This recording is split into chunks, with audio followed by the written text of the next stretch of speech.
Assalamualaikum warahmatullahi wabarakatuh. Alhamdulillahirrahmanirrahim. Wa bihi nasta'inu ala umuri dunya waddin. Wassalatu wassalamu ala asyrofil anbiya'i wal mursalin wa ala alihi washabihi ajma'in. Pertama-tama mari kita panjatkan puji dan puji syukur kehadirat Allah Subhanahu wa taala yang telah memberikan kita nikmat sehat sehingga kita dapat berkumpul untuk berdiskusi pada pagi hari ini. Serta selawat salam kita haturkan kepada Nabi kita Muhammad sallallahu alaihi wasallam yang kita nantikan syafaatnya di akhir hari nanti. Perkenalkan, nama saya Muhammad Farzidki. Di sini kami kelompok pertama akan menjelaskan tentang sejarah turun dan penulisannya Al-Quran. Di sini kami akan membawakan 5 sub. Yang pertama dan kedua akan saya jelaskan dengan judul pengertian dan tahap-tahap Al-Quran diturunkan. Yang ketiga akan dijelaskan oleh Umi Nafi'atus Sholihah, yaitu sejarah turunnya Al-Quran kepada Nabi Muhammad. Yang keempat akan dibacakan Nur Hamidah, yaitu dengan judul hikmah dan rahasia turunnya Al-Quran. Yang terakhir dijelaskan oleh Tanwirul Fikri dengan sejarah penulisan Al-Quran. Yang pertama, pengertian nuzul Al-Quran atau turunnya Al-Quran.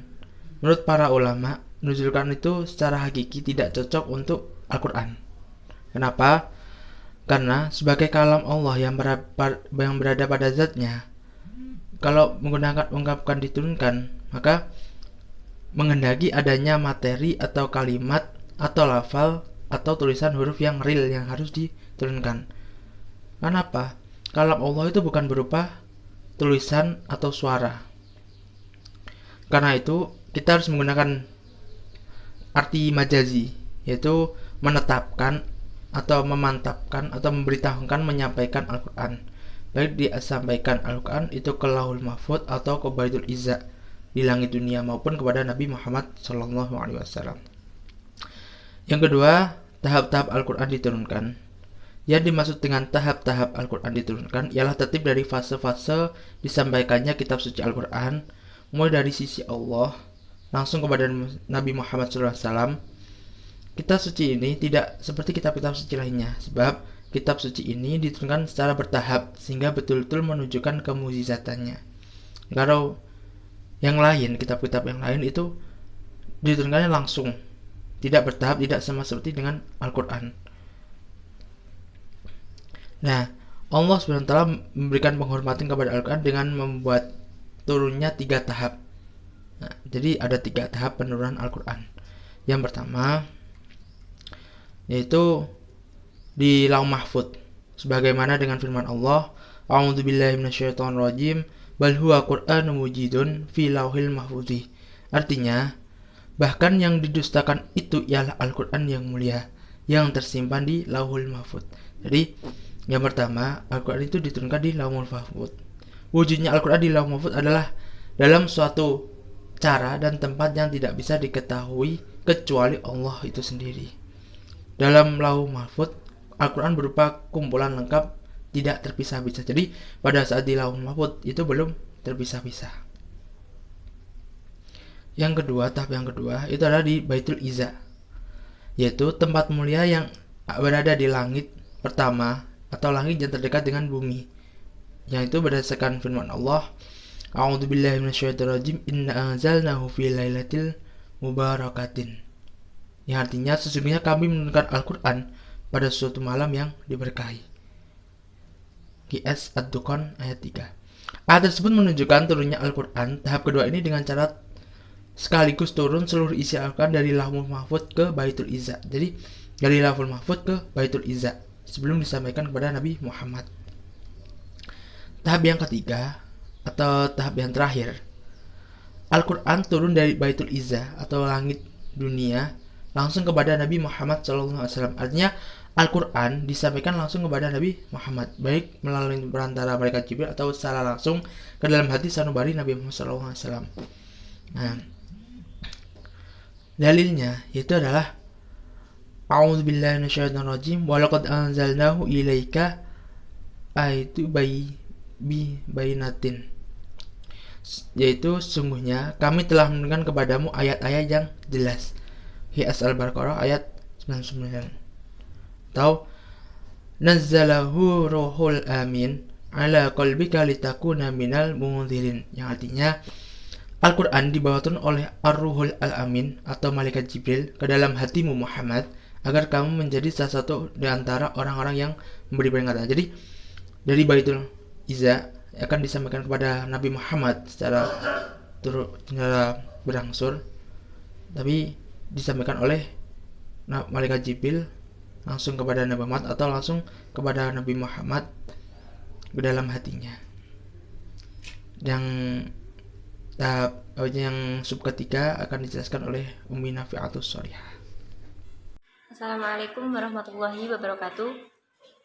Nama saya Ummi Nafi'atus Sholihah.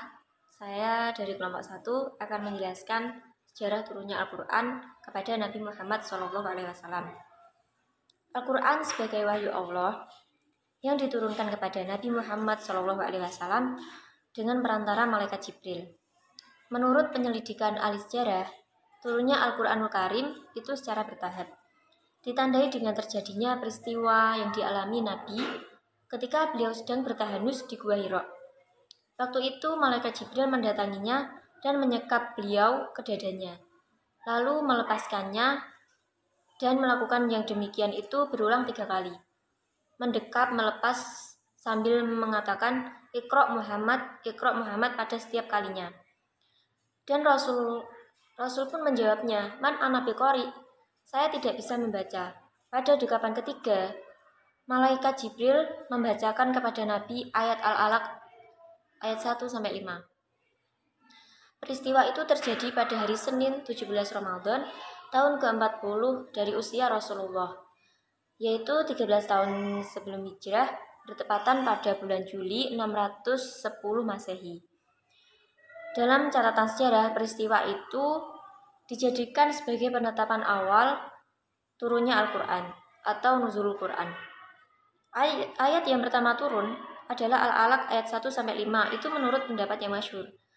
Ada pendapat dhaif yang mengatakan bahwa ayat yang pertama kali turun itu adalah surat Al-Mudaththir ayat 1-10.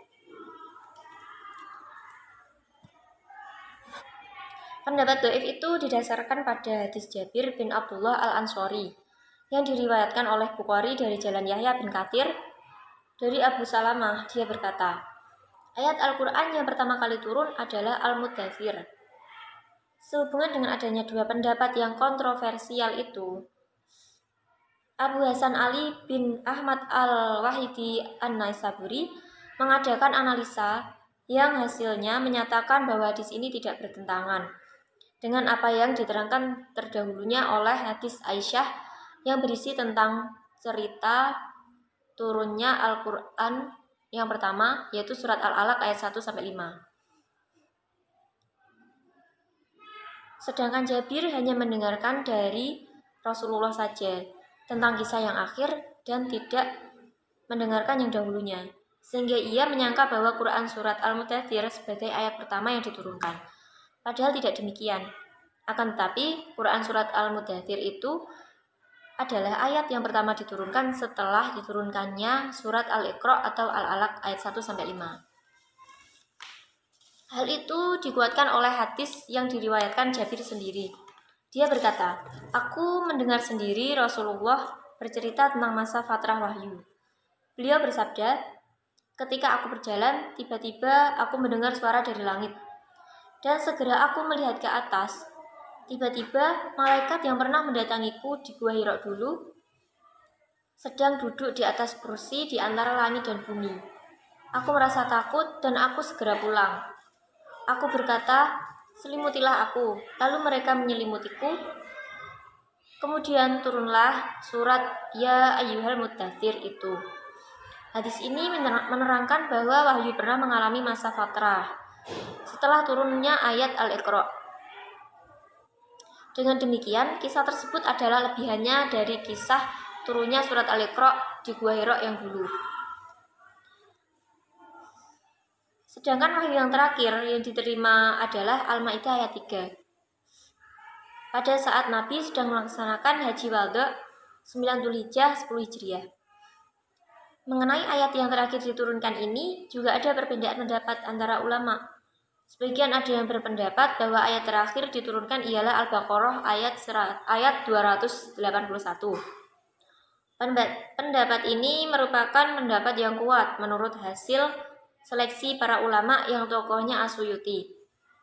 Pendapat ini dikutip dari seorang tokoh umat, Abdullah bin Abbas, yang diriwayatkan oleh Nasa'i dari Ikrimah dari Ibnu Abbas yang mengatakan bahwa ayat terakhir diturunkan adalah Al-Baqarah.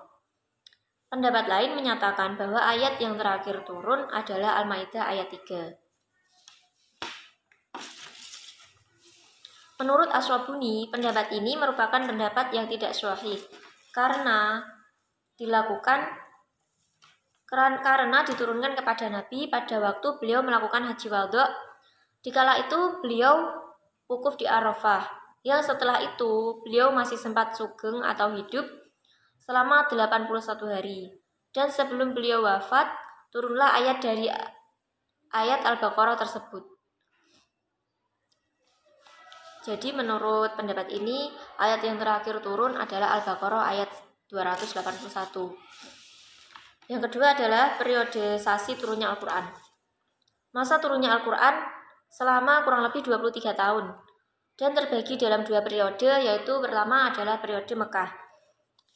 Periode Mekah ini wahyu diturunkan sebelum hijrah dan disebut dengan surat Makkiyah. Merupakan 19/30 dari Al-Quran. Menurut ahli tahqiq, selama 12 tahun, 5 bulan, dan lebih 13 hari. Terdiri dari 90 surat yang mencakup 4.733 ayat. 4.773 ayat.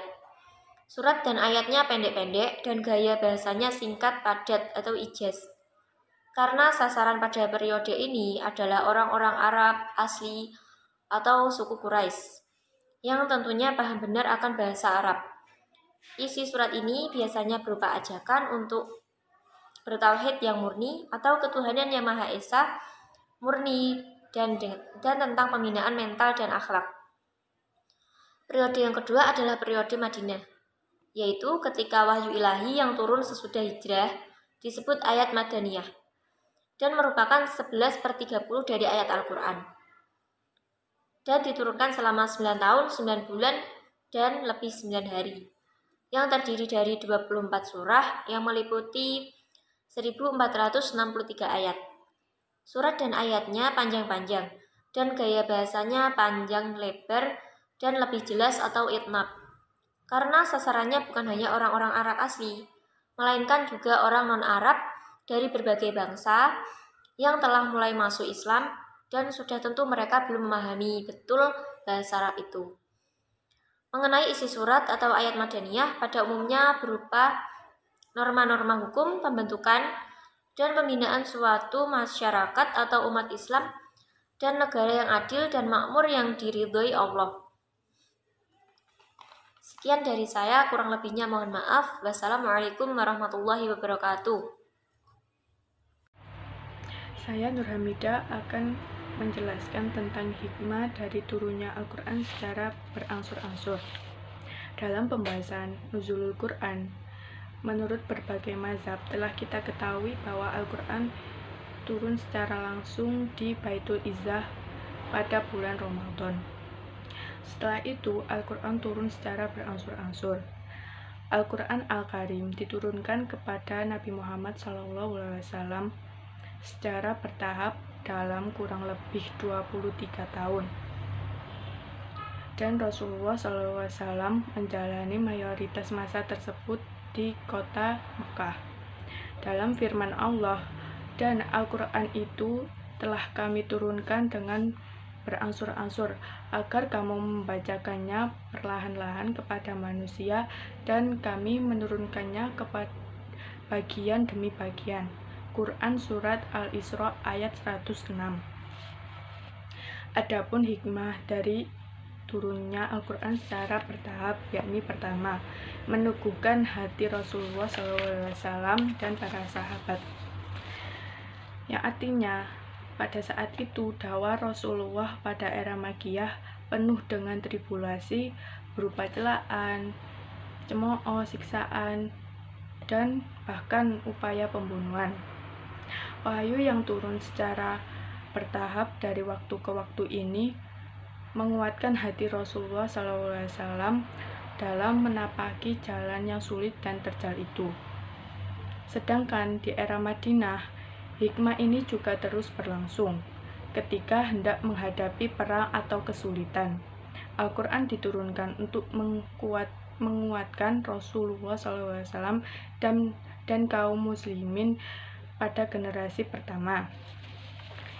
Yang kedua yakni sebagai tantangan dan mukjizat.